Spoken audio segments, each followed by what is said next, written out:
Had no need to fight tonight.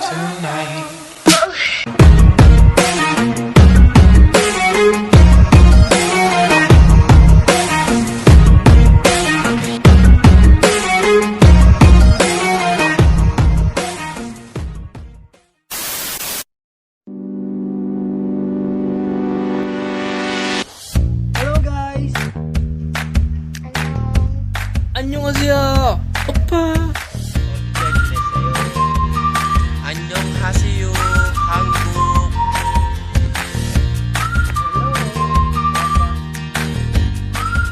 안녕. 감사합니다. 안녕하세요. Let's talk about Korea.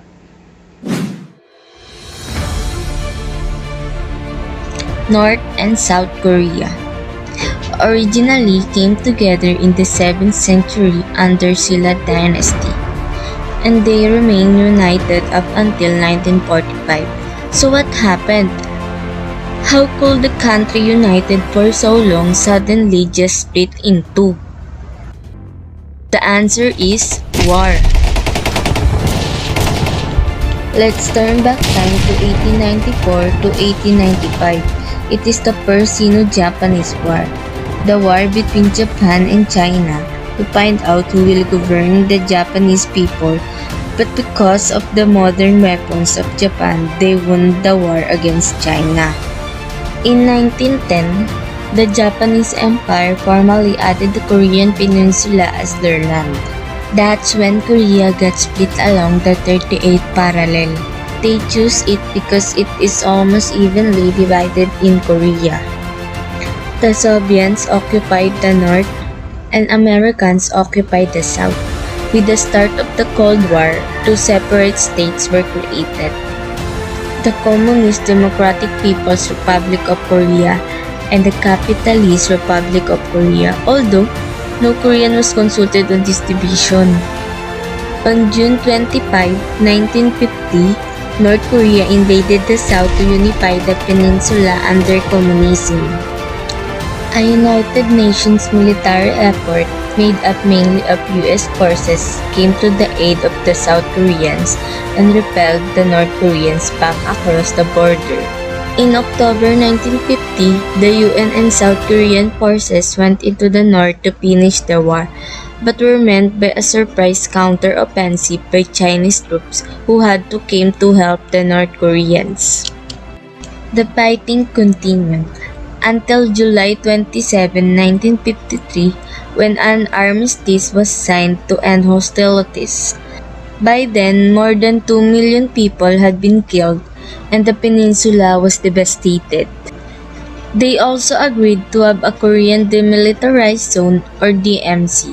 It has a width of 4 kilometers and a length of 250 kilometers separating each country. North Korea. Let's talk about the life in North Korea. Authority. North Koreans live in a highly authoritarian country. Questioning the system can land you in deep trouble. Individuals have to accept authority and learn not to question it. Individuals are likely to feel less control over their lives as a result.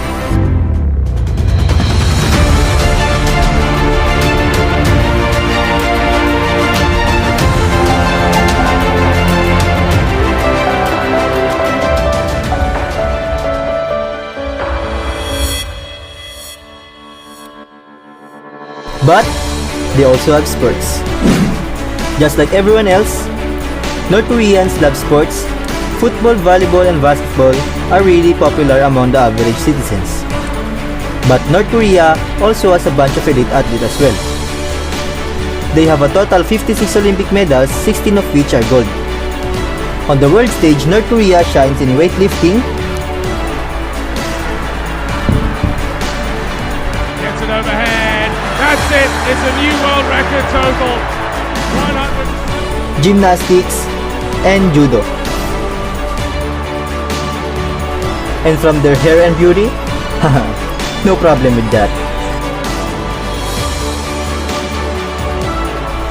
North Korean are confined to choosing between just 15 haircuts for men and 18 for women entering a salon. Sporting hair cannot be approved by the state. It can lead to severe punishment.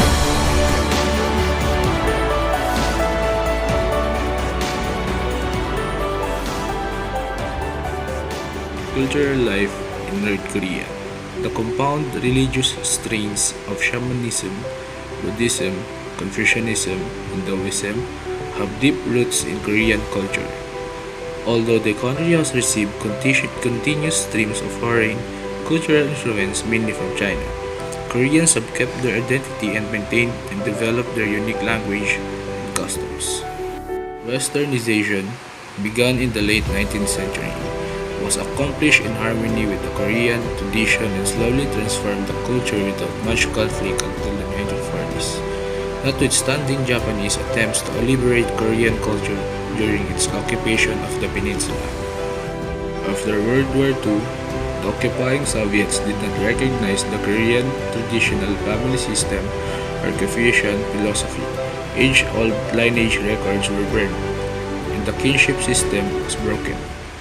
Through education, people were molded to fit the pattern of party idealism, and private life and individual freedom became extremely limited.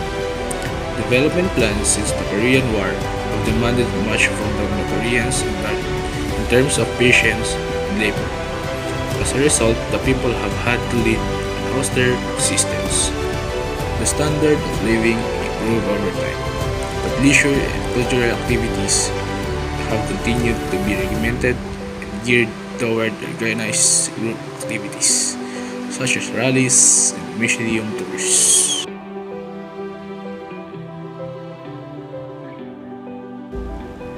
Strategy to use as a global communicator.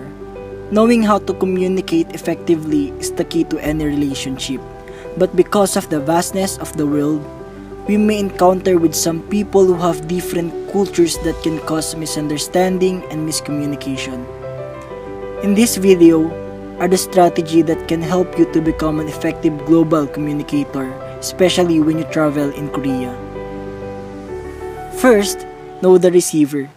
You need to know who are going to receive your message, where did it came from, who they are, and what they needs. Second, know the interference. You need to know the possible barriers or blocks of the communication, whether it is psychological, physical, linguistic, or cultural. Third, be open for accepting other cultures. We have different cultures. Evolution society have different cultures, and when you are going to communicate with them, you need to accept their cultures. Fourth, learn about cultures and apply what is learning if you learn about cultures. It is easy for you to communicate with them if you apply it, and will help you to be an effective global communicator. Fifth, consider language needs. It's very important to know the language they use in communication, whether they understand English or not.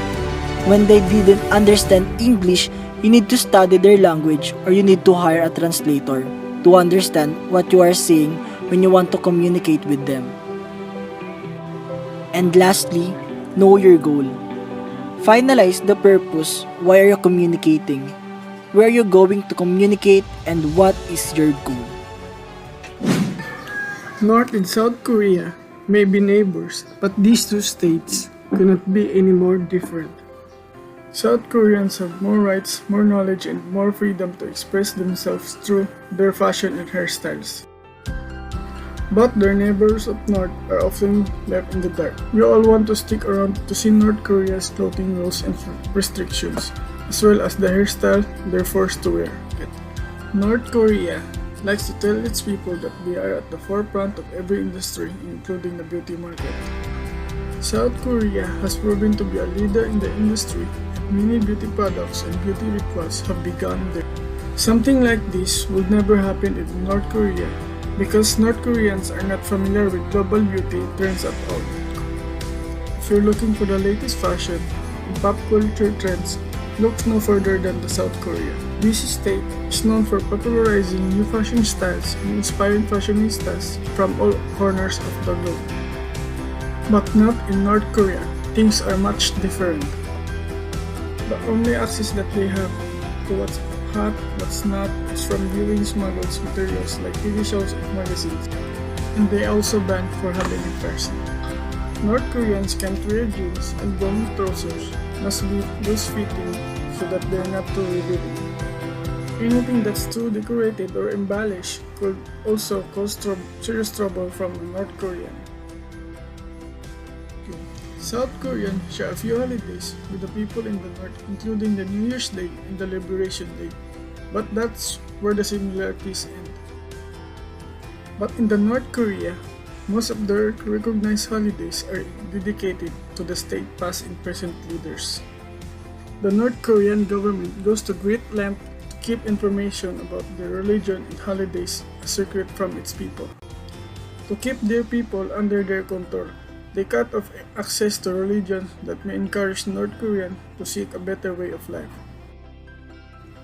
Famine is described as an extreme shortage of food, and it's a serious problem that has plagued to the northern state of the The people of the north were even forbidden from even saying the word hunger, so instead, they were left to starve in silence. In South Korea, things are much different. It's almost like night and day. Living life in fear of being starved is never the way anyone should have to live. In 2015, North Korea made it mandatory that all women between ages of 17 and 20 must serve in their military. But in the South, things are much different. Men in South Korea are required to serve, but women are not. However, in 2010, things changed for women in the southern state. An attack by North Korea prompted many South Korean women to sign up for the Seoul Armed Force and join. North Korea creates its own TV programs and propaganda that its citizens are forced to watch. The North Korean government is desperate to stop smuggling and the spreading of these entertainment outlets, because they're afraid it could encourage North Koreans to finally fight back and start anti-government protests. While South Koreans can watch various programs and listen to any music that their hearts desires, those in the North are living in a life full of restrictions and insane rules. Yo, Brazil! Let's talk about Korea. Welcome to South Korea.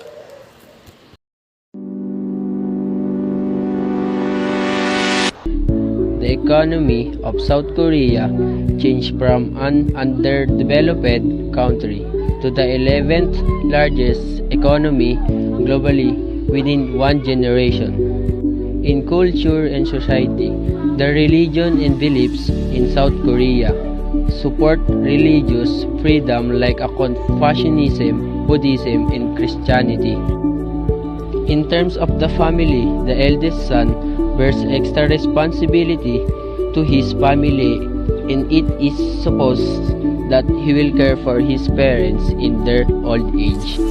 In food, South Korea cuisine is based on rice, vegetable, and meat, and kimchi is the national dish and is eaten with most meals. When we hear the transportation, South Korea, it can be hard to find a parking spot. The parking lot of a South Korea amusement park was full of tour buses and other visitors. And the Seoul is one of the largest cities in the world. Korean culture. Korea is greatly influenced by the Chinese and Japanese cultures. This influence can be seen by Confucianism, which established many traditions that can be seen in modern Korea today. These traditions include the ethical code of conduct in social life and showing respect to the elders and family. Koreans also believe in sincerity and loyalty and follow certain code of conduct while meeting, eating, praying, and even celebrating. Religions.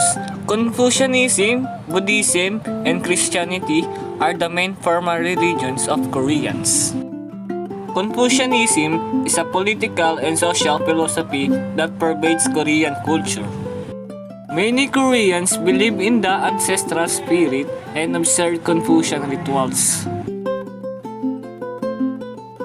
South Koreans support religions and they have freedom.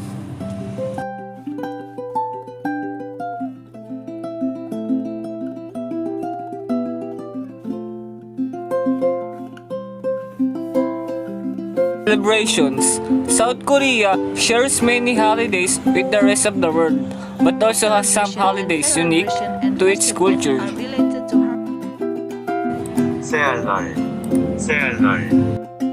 Or Korean Lunar New Year.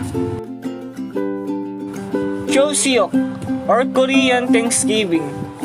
During these two holidays, many Koreans return to their hometowns to visit their families.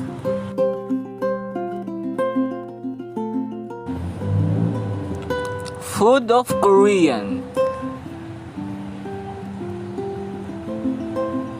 Korean cuisine is the customary cooking cultures and practices of the culinary arts of Korea.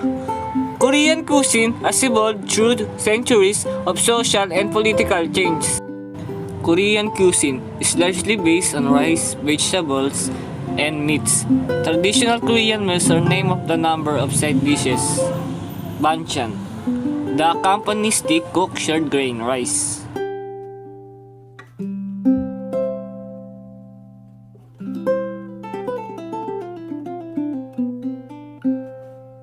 Korean clothing. The cultural outfit in Korea is called hanbok. It consists of a long sleeve shirt and a long wide hem skirt.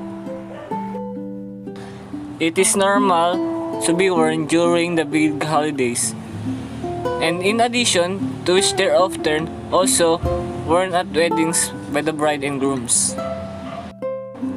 There were different types of in use. In general, clothing used to be an important mark of someone's social rank, with people of different ranks dressing differently. Those of lower ranks typically wore plain clothes of plain colors, whereas upper classes and royals wore heavy and flashy outfits complete with jewelry. Those are the some cultures of South Korea. Thank you.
The cultural difference and nuances of South Korea.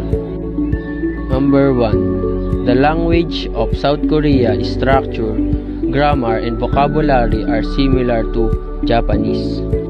Number 2. Communication can be complicated in South Korea due to an inherent dislike of saying no, as it is considered poor etiquette.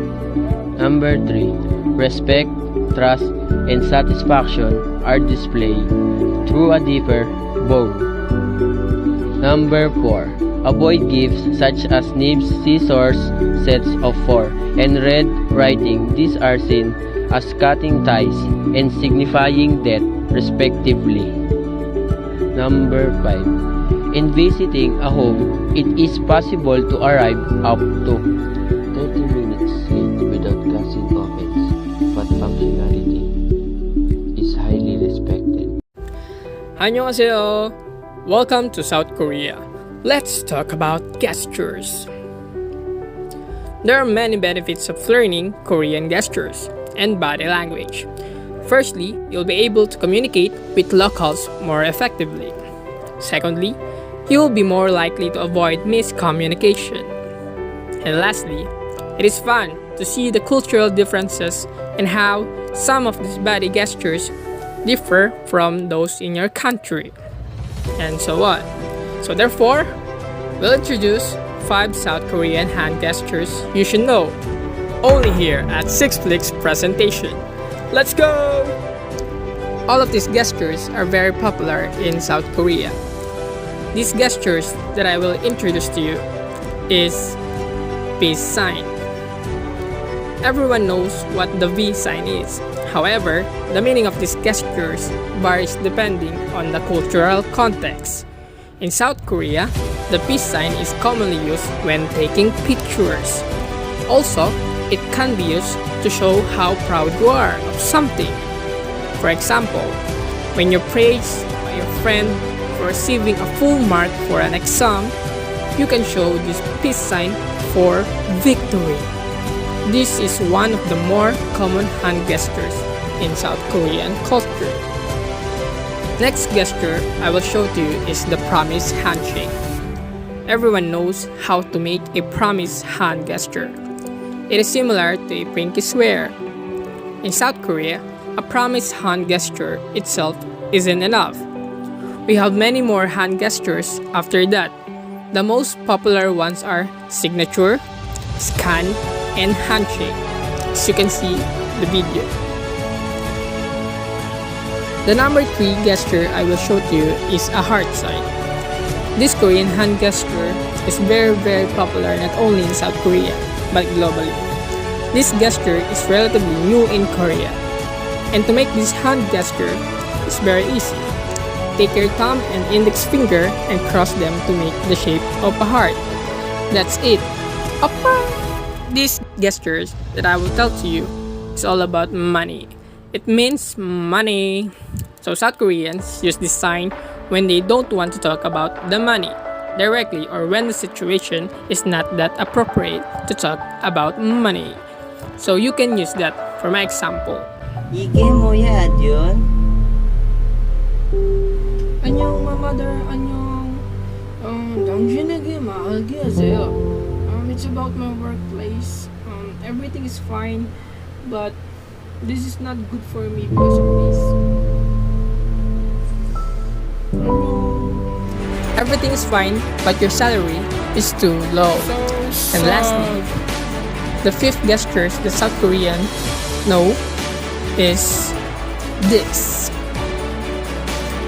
When Korean businessmen meet the opposite party, they would shake hands with them after a bow. They would ensure to support their right forearm with the left hand in order to show respect. Annyeong, see ya! So that's all. I hope that you gain knowledge regarding on what I present today. See ya! 감사합니다. 안녕!